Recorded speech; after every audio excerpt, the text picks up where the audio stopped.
আর ওই যে দেখতেছেন সামনে ভাই, আজকে উদ্দেশ্য হলো ভাই বলতেছিল যে আমাদের খাওয়াবে, কি খাওয়াবে আমি জানি না, কিন্তু আমার অনেকদিন থেকে আবদার ছিল যে লাহামবান্দি খাওয়াবো।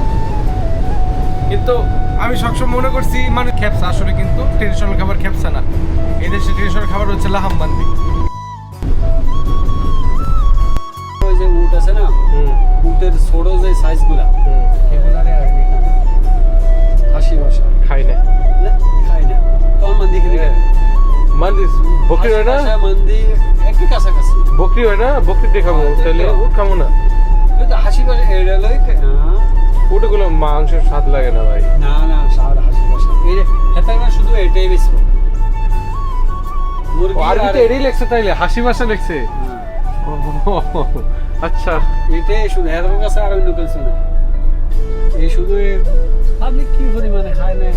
সৌদিরে তো মনে করেন হামলায় পরে, এটা তো আমি জানি, এনে কোনো ডাউট নাই। আচ্ছা, আমি তো জাঙ্গেলে ছিলাম, তোর লাগে কথা কথা আলগুলা তো আরাম জাঙ্গেলে ছিলাম, এখন এটার উপরে এটার উপরে বাহ বাহ। তাহলে অবশেষে আমরা পড়ছি।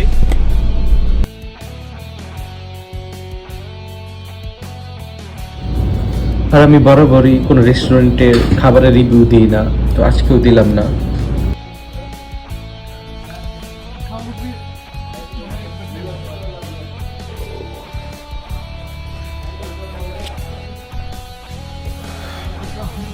আমার শরীর খারাপ হয়ে গেছে, বেশি খাই লাগছি, এটা হলো মেন কথা।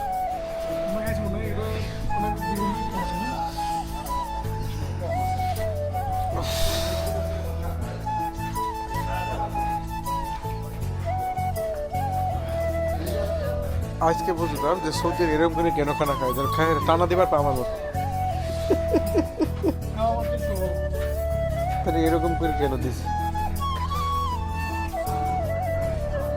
তবে আমরাও যে সৌদি করছে কম না, এটাও দেখাই দিছি, তো খাই লাগছে, পুরো প্লেট সাফ হয়ে গেছে, পুরো প্লেট সাফ করে লিছি। তবে এটা কিন্তু সত্যি কথা যে ভাই, এই খাবারটা যদি প্রথম অবস্থায় কোনো বাঙালি খাইতে যায়, জীবনও পারবে না, বমি করবে, মানে মাংস মুহে নেওয়ার আগে বমি করবে, খুব রেহা মাফি পাবে, ঠিক না? গন্ধ ভালো লাগে না, খুব জানি একটা।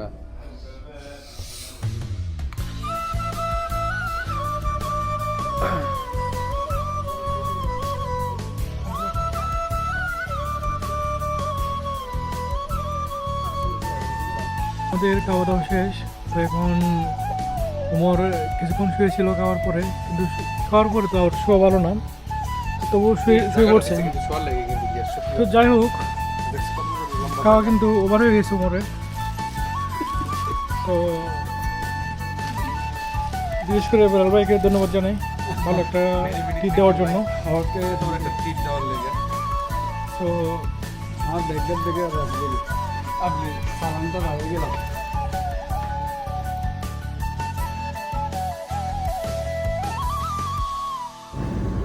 আজকে যে খাবারটা আমরা খাই, এই খাবারটা হচ্ছে একজনে হচ্ছে 110 টাকা লাগে, কিন্তু আমরা 3 জন থাকার ফলে আমরা পাই হচ্ছে ডিসকাউন্ট রেট 205 টাকা।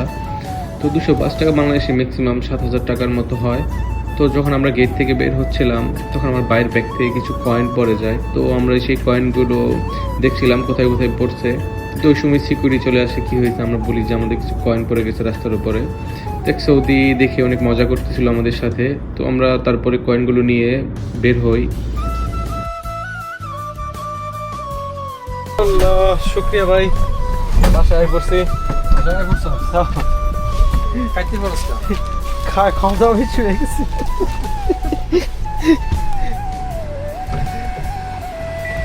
গ্যাস খাওয়া দাওয়া কিছু আছে, কইতে আমি খাইতে পারি যাই গেলে লেগে।